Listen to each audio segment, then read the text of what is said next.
Andrew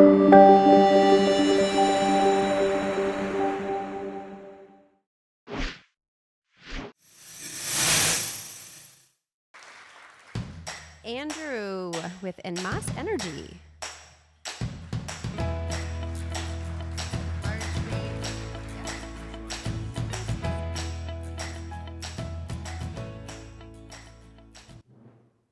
Hi everybody, my name is Andrew Joinder. I'm the CEO of Enmass Energy.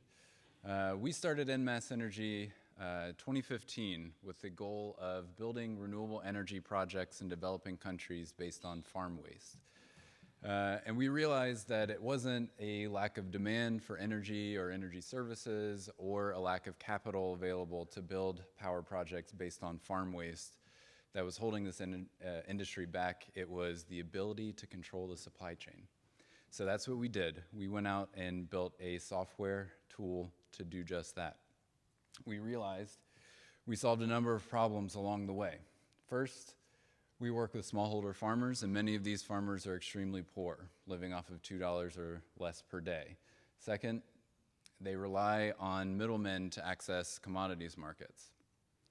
And third, at the end of the harvest, they have an abundance of crop waste with no alternative use. You can see one of the uses here in India, which is lighting it all on fire. Nearby industry has a number of problems as well. They rely on local infrastructure that's failing or deteriorating to use fossil fuels such as coal and oil to generate power or industrial steam. They're also facing pressure from their global buyers to clean up their supply chains and operations. And if they do make a switch to using a renewable fuel like agricultural waste, they have a whole new industry and business problem to deal with. So we set out to solve this problem by collapsing the entire process into an easy to manage and profitable solution. And we built a suite of tools to manage the collection of agricultural waste and delivery to power generation projects. First, we connect to users directly on their smartphones. We collect biomass-specific data, such as location, harvest time, harvest amounts. We input all that data into a dynamic pricing model that projects an individualized cost directly to the farmer. And then after we process the payments to the farmer, we optimize the collection, transportation, and delivery to the client. The market for agricultural biomass is extremely large and growing. There are currently 1.5 billion small farmers in Asia and Africa, and their farmland represents around 80% of all agricultural activity in these regions. The global biomass market is currently equivalent to the combined US market for coal and nuclear power, and it's expected to triple by 2040. So we're currently operating in India and Pakistan, where we achieved revenue positivity earlier this year. We're expanding into East Africa with pilot projects, and we are currently testing all of our digital tools for use in Central and South America. Our digital products are a combination of a smartphone application that connects directly to the farmer. It's region, language, and currency specific. And we have a digital tool for field teams, and it all connects to a cutting-edge back end. It takes an ad hoc, unreliable system and turns it into an interconnected and fast market for agricultural waste. We have a long, medium, and short-term go-to-market strategy. We take a margin off of all the supply that goes through our system, as well as international marketing partnerships, and eventually supplying internally developed power projects. Our competitive landscape is growing as the market is growing, but nobody works in these markets with these tools and our business model. We have an international team that's expanding currently, but our executive team is based in the US, and we have an operations, marketing, and software development team in each of our target markets that is industry specific. We've had a significant amount of progress to date, including working with some of the largest international equipment suppliers and advanced discussions with DFIs like the World Bank and USAID.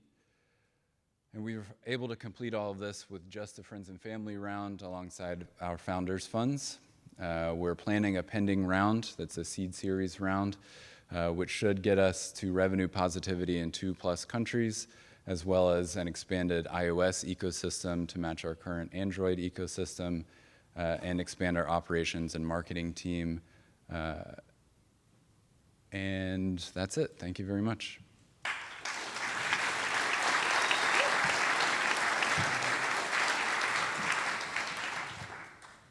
Any questions, I guess, is what I'm supposed to ask. There's one to the right, in the back. Oh, sure, yes. Yeah, what role do you guys actually play in moving the physical farm waste to where it needs to go? Sure, so we are basically a combination of a digital and physical platform. We roll out all of our digital tools to connect directly to our users, which are farm suppliers. We collect all of their data, we offer them prices, we process the payments to them. In many cases, these are still cash-based markets and rural economies. And then we do all the physical labor as well, collecting, processing, transporting, storing. Sure. Does the biomass need to be of a certain quality? And if so, how is that quality verified? So we have a photo tool within our digital platform that can measure the quality of the biomass. We also have kind of gamified the entire process of working with the farmer. We offer them best practices, and in exchange for sharing more information with them, we develop a relationship where they tell us how their farm's doing. They take pictures regularly of their farm, and the more they do that, the higher the percentage they get of what we purchase from them. And then based on the quality of the biomass in the system, we have an individualized price for each farmer. So if a farmer 10 miles down the road has never heard of us but wants to sell biomass to us, but we've got a farmer right here who's been working with us throughout the entire harvest and they have the same amount of biomass, the farmer here is going to get more money for their biomass than the farmer down the road. Sure. For your target market of the farmers who are most poor, what do you find is the percentage that have successful smartphone usage? So right now we're about 40% with smartphones in Asia and Africa, as well as, Asia and Africa. But we realized we connected directly to farmers using the smartphone applications, but there are wealthy farmers in these areas that use iPhones. Never would have expected that in rural areas of Pakistan or India. But we realized we had to build a tool that could also gather all the data and build that relationship with farmers still using feature phones. So while the penetration of smartphones in these markets is increasing, we still have a way to contact and fulfill all of our data needs with both of our tools. Rather than converting all the biomass to energy, could you make soil? Make soil? So some of the agricultural waste that farmers use should be tilled back into the soil as an additive for next season. But the problem is there's so much that right now there are currently 2 alternative uses for farmers, and neither of them are good. One is piling it into a corner and lighting it on fire. The other is leaving it in the field and letting it rot, which has a negative effect on the harvest next year. So in most of these countries, there are policies in place to fine the farmer if they don't pay someone to take the waste off of their fields. So not only do we solve that problem, but we increase the revenue that a farmer can make on an annual basis by buying the waste from them. Are you purely in farm waste, or are you also exploring the idea of like general food waste? So right now it's just farm waste, but long-term goal is ultimately to have a system that can procure any waste-to-value product in a low-resource setting. For example, municipal solid waste in a refugee camp or food waste, as you mentioned. So ultimately connecting with people who don't realize they have something of value and creating a supply chain around that. Can you deploy this in Michigan? Well, that's what we're part of the acre cohort to figure out. There is a biomass market here in Michigan. It's based on wood waste. So we're trying to figure out the best way to, I guess, move across the globe from Asia to Africa, Central America, and North America. The revenue stream for your average farmer, does that end up being 10% of their total business, 15, 5, what's?